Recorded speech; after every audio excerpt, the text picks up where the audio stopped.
आज हम लेते हैं कि वित्तीय प्रबंधक जो होता है उसके क्या कार्य हैं और उसकी मतलब कौन सी जिम्मेदारियां हैं, इनके बारे में आज हम लेते हैं। तो सबसे पहले मैं ये बताना चाहूँगा कि जो पुराना, आज से बहुत साल पहले जब जब सामान्य प्रबंधक ही सारे वित्तीय कार्यों को कर लेते था और दूसरे प्रबंधक के जैसे यानी कि जो जनरल प्रबंधक होते थे वही सारे कार्यों को कर लेते थे। जैसे कि हम अभी देखते हैं कि जो छोटे इंस्टीट्यूशंस हैं, जो छोटे संस्थाएं हैं, उनमें एक प्रबंधक ही, और जैसे बहुत छोटी अगर हम संस्था देखें तो उसमें मालिकी प्रबंधक का कार्य करता है, वही वित्तीय प्रबंध देखता है, वही जो है दूसरे प्रकार के जो पर्सनल मैनेजमेंट है या मार्केटिंग मैनेजमेंट है वो सारा देखता है। पर अब आजकल चूँकि बहुत स्पेशलाइजेशन का टाइम है और इस स्पेशलाइजेशन के टाइम में सामान्यतः जो सभी प्रकार के जो प्रबंधक हैं उनमें भी विश्लेषण, उसमें भी जो है स्पेशलाइजेशन जो है विशिष्टीकरण का महत्व हो गया है।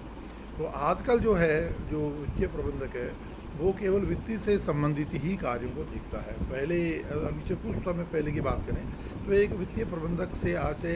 ये आशा की जाती थी कि वो संस्थान के लिए वित्तीय संसाधनों की व्यवस्था करेगा और उनको किस तरह से कम जो है रेट पर, कम से कम जो है ज़्यादा से जिस तरह की भी अवधि के लिए हमें चाहिए था उस तरह के लिए लेकर आएगा। पर आज के समय में जो वित्तीय प्रबंधक है उसके कार्य बहुत ज़्यादा हैं। वो वित्तीय प्रबंधक न केवल वित्त संस्थान के लिए वित्त की व्यवस्था करता है, बल्कि जो वित्त के साधन हैं उनको किस तरह से अच्छी तरह यूज़ लिया जाए, संस्था के हित में यूज़ लिया जाए, ये भी देखना होता है। अब हम इसका विश्लेषण करें तो इसको 3 भागों में बांटा जा सकता है। एक तो कि जैसे कि भाई फाइनेंशियल एनालिसिस एंड मॉनिटरिंग, यानी वित्त का विश्लेषण करना और उसकी प्रगति की जांच करना। दूसरा है वित्त की व्यवस्था करना, यानी कि जो है फाइनेंसिंग में पैसे की व्यवस्था करना। दूसरा है विनियोजन, यानी कि जो पैसा हमें प्राप्त हुआ है उसका किस प्रकार से हम जो है उसको यूज करें, कितना संस्था में काम लें, ज़्यादा है तो कैसे उसको जो है दूसरी जगह इन्वेस्ट करने की सोचें। यानी कि हमारा पास में पैसा जो है जो हम लाए हैं बाज़ार से या हमारे पास में जो अर्न हुआ है वो बेकार पड़ा नहीं, उस पर ज़्यादा से ज़्यादा अर्निंग होनी चाहिए। तो अब हम इनका विश्लेषण अगर करें तो जैसे कि फाइनेंशियल एनालिसिस एंड मॉनिटरिंग, यानी कि वित्त विश्लेषण एवं प्रगति की जांच। तो ये इसमें क्या होता है कि जो हमारी जो संस्था है उसका जो है जो उसका विश्लेषण जो करे, यानी उसके जो उसके कहना चाहिए कि जो उनके विवरण हैं, हमारे जो फाइनेंशियल जो स्टेटमेंट्स हैं, जैसे कि हमारा जो कहना चाहिए कि बैलेंस शीट है, हमारा चिट्ठा है, या जो हमारा जो प्रॉफिट लॉस ट्रेडिंग अकाउंट है, इन जो है इनका विश्लेषण करें और इसके आधार पे पता लगाए। अगर हमें मान लीजिए किसी को पैसा उधार देना है तो ये पता लगाए कि उसी संस्थान की कैसी स्थिति है, उसको पैसा दिया जा सकता है तो कितनी रिस्क है, वो पैसा लौटा पाएगा या नहीं लौटा पाएगा, या हमारा जो है ब्याज समय पर देगा या नहीं देगा। इसी तरह से अगर मान लीजिए हम किसी से वित्त ले रहे हैं तो हम सामने वाले को हमारे जो हमारे वित्तीय स्टेटमेंट्स हैं, वित्तीय जो विवरण हैं, उनसे इस तरह से तैयार करें कि जिससे सामने वाले को ये चीज़ें क्लियर पता लगे। और दूसरा इसी का जो भाग है फिर मॉनिटरिंग करें। मॉनिटरिंग से मतलब कि ये देखें कि भाई जो हमारे जो जहाँ पर जितना हमने फंड के लिए यूज़ किया है वो वेस्ट तो नहीं हो रहे हैं, उनका सही यूटिलाइजेशन हो रहा है नहीं हो रहा है, समय पर जो है ब्याज दिया जा रहा है नहीं दिया जा रहा है, या अगर हम जो कहें कि अगर हम फाइनेंस करने वाली संस्था है तो हमें समय पर ब्याज आ रहा है या नहीं आ रहा है। तो इस प्रकार की जो फाइनेंशियल मॉनिटरिंग और जो फाइनेंशियल एनालिसिस का काम है वो वित्तीय प्रबंधक का काम होता है। अगर हम इसको और विभिन्न इस विश्लेषण को और मॉनिटरिंग को आज ज़्यादा उस समय बांटें तो जैसे कि ये स्टेट जो हमने आपको नोट्स दिया है इसमें है कि इसमें है कि भाई वित्तीय दशाओं एवं निष्पत्ति का विश्लेषण, यानी कि जो मैंने अभी बताया आपको, यानी कि हमारी जो समय समय पर जो हमारी जो फाइनेंशियल स्थिति है, जो हमारी बैलेंस शीट से जो स्थिति हो रही है उसकी जांच करे, मतलब उसको देखे और उसका जो है विश्लेषण करे कि कहाँ पर जो है कि हमारा जैसे भाई लॉन्ग टर्म में जो है कैपिटल के सोर्स ज़्यादा यूज़ लिए हैं या शॉर्ट टर्म के सोर्स ज़्यादा यूज़ लिए हैं कैपिटल जुटाने के लिए, और उनके जो हमारी लाइबिलिटीज़ है लॉन्ग टर्म है शॉर्ट टर्म, उनका समय पर पेमेंट हो पाएगा नहीं हो पाएगा, इस चीज़ का विश्लेषण करें। और इसका जैसे हम आगे पढ़ेंगे रेशियो एनालिसिस है, फंड एनालिसिस, वो fund flow cash flow analysis है, इसके द्वारा इसका जो है अच्छी तरह विश्लेषण होता है। अगला इसमें जो है कि वित्तीय पूर्वानुमान एवं नियोजन, यानी कि हमें फाइनेंशियल प्लानिंग करना। वित्तीय नियोजन से मतलब है कि जो वित्त से संबंधित पहले ही जो है हमारी प्लानिंग बनाएं कि भाई हमें कब कितने वित्त की ज़रूरत पड़ेगी और उस वित्त को हम कहाँ कहाँ से प्राप्त करेंगे, कौन लोग हमें वित्त दे सकते हैं, कौन लोग हमें नहीं दे सकते हैं, कौन सी जो है गवर्नमेंट की इंस्टीट्यूशन हमें दे सकती है, कौन अगर नहीं दे सकती है तो हमें उसकी व्यवस्था प्राइवेट लोगों से किस तरह से करनी होगी। ये सारी चीज़ों की फाइनेंशियल प्लानिंग बनाना, और इसमें कैश बजट भी आता है आपका, और जो दूसरे प्रकार के जो है जो रिटेन अर्निंग का भी जो इसमें आता है कि भी उसके हमें कितनी होने वाली है, उसका क्या यूज करने वाले हैं। अगला इसका है वित्तीय नियंत्रण। जैसे कि मैंने आपको बताया अभी, वित्तीय नियंत्रण से मतलब है कि जो हमारा धन है वो सही तरह से काम आ रहा है या नहीं आ रहा है। ऐसा तो नहीं है कि किसी डिपार्टमेंट को हमने बजट अलॉट कर दिया और वो उस पैसे का यूज ही नहीं ले रहा है। एक तरफ तो हमने पैसा उधार लेकर दे दिया है, दूसरी तरफ वो यूज ले नहीं रहा है, या मान लीजिए कि वो पैसे को जल्दी यूज नहीं लेने वाला है। और इस तरह की अगर हमने पहले से फाइनेंस प्लानिंग कर लिया है तो उस पैसे की हम एफडी बनवा सकते हैं, वापस लौटा सकते हैं, और अगली बार ही ध्यान रखेंगे कि ये पैसे को हम ऐसे ऐसे टाइम जैसे जैसे ज़रूरत हो वैसे वैसे ही हम इसको लेवें, एक ही साथ नहीं लेकर रखें। दूसरा इसका जो पॉइंट है वो था हमारा वित्त व्यवस्था या फाइनेंसिंग, यानी कि जो हमारे जो संस्थान है उसके लिए धन की व्यवस्था करना। तो धन की व्यवस्था करने से मतलब है कि जैसे मान लो हमें लॉन्ग टर्म कैपिटल चाहिए या शॉर्ट टर्म कैपिटल चाहिए, जैसे मान लीजिए हमें कोई मशीनरी खरीदनी है, बिल्डिंग बनानी है, या और एनी टाइप हमें लॉन्ग टर्म कोई प्रोजेक्ट में पैसा डालना है, तो उसकी व्यवस्था कैसे की जाए ये, और कहाँ से पर्याप्त रूप में व्यवस्था की जाए, पर्याप्त समय के लिए व्यवस्था की जाए, और जब हम चाहें तभी वो व्यवस्था हो। ऐसा नहीं हो कि फंड बेकार पड़े रहें, और ऐसा भी नहीं हो कि फंड जो है वो काम ही नहीं आए, बेकार पड़े रहें, और ऐसा भी नहीं हो कि फंड की अब आने वाले इसमें हमारे प्रोजेक्ट की लागत बढ़ जाए। तो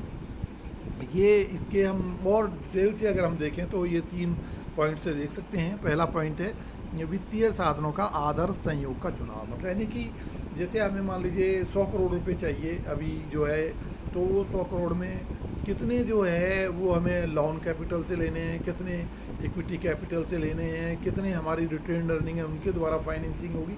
ये सारी चीज़ों की व्यवस्था करना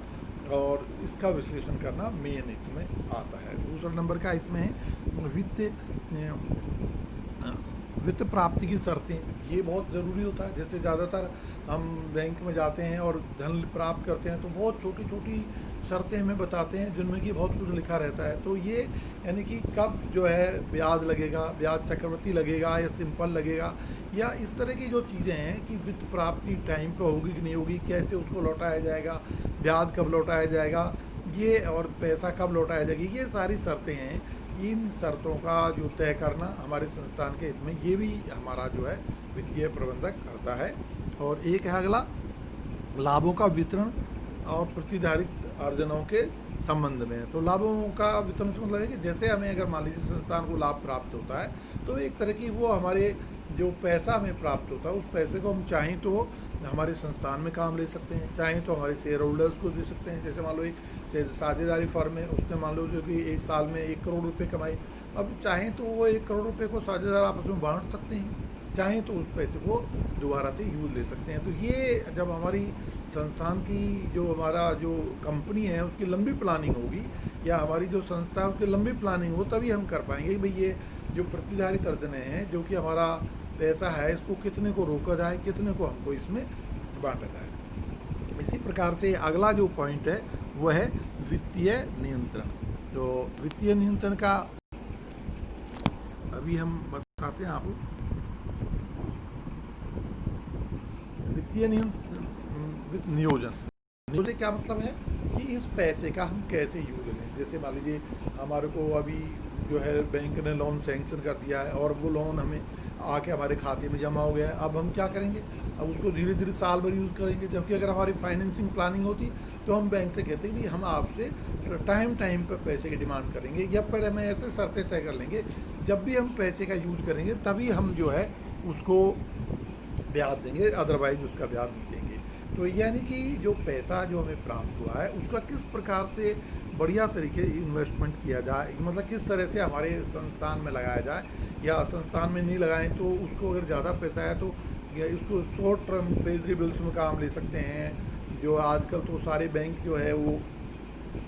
फ्लैक्सी अकाउंट खोलते हैं, यानी कि जब आपका पैसा जमा रहेगा तो उस पर ब्याज मिलेगा और जब पैसा आप ले लोगे तो उस पर ब्याज आपसे लिया जाएगा। तो इस तरह के अकाउंट खोलें या शॉर्ट टर्म एफडी बनवा लें, या हमारे दूसरे जो जो संस्थाएं हैं उनको उसको उधार देते हैं, जब ज़रूरत पड़े तो काम ले लें। यानी कि जो पैसा हमें प्राप्त हुआ है किस तरह से यूज लें, ये एक जो वित्तीय प्रबंधक का मेन जो है कर्तव्य है। तो इसमें जैसे हम देखें 40 चालू संपत्तियों के विनियोजन है कि जो हमारा पैसा है उसमें हमको चालू संपत्ति मतलब जो करंट असेट जैसे कि स्टॉक है, जैसे कि हमारे डेटर्स हैं, बिल्स रिसीवेबल्स हैं, इनमें कितना पैसा हम फंसा के रखें। अगर इनमें मान लीजिए पैसा ज़्यादा फंसता है तो हमारे को ज़्यादा लागत पड़ती है। अगर हम ज़्यादा उधार देंगे लोगों को तो हमारे ज़्यादा जो है वो देनदार होंगे, तो एक तरह से हमें लॉस होगा, उनके लिए पैसे की व्यवस्था करनी पड़ेगी। तो इस चीज़ को हमें देखना है कि कितना पैसा हमें करंट असेट्स में फंसा कर रखना है और कैसे उनसे टाइम टू टाइम पैसा निकालना है। अगला इसमें पूंजीगत परियोजनाओं का चयन के संबंध में, जैसे कि मान लीजिए अभी हमें कोई जैसे हमारी कोई इंडस्ट्री है उसमें हम और एक प्रोजेक्ट लेना चाह रहे हैं। जैसे मान लीजिए हमारी कंपनी है वो विभिन्न प्रकार के रोड बनाने के प्रोजेक्ट लेती रहती है, तो आगे हम और प्रोजेक्ट रोड बनाने के लें या नहीं लें, इसका आकलन करें, इसके लिए पैसे की व्यवस्था करें और इसके लिए देखें कि ये पैसा कैसे व्यवस्थित होगा और जो पैसा है उसका और जो परियोजना के लाभ है उनका आपस में तालमेल करना,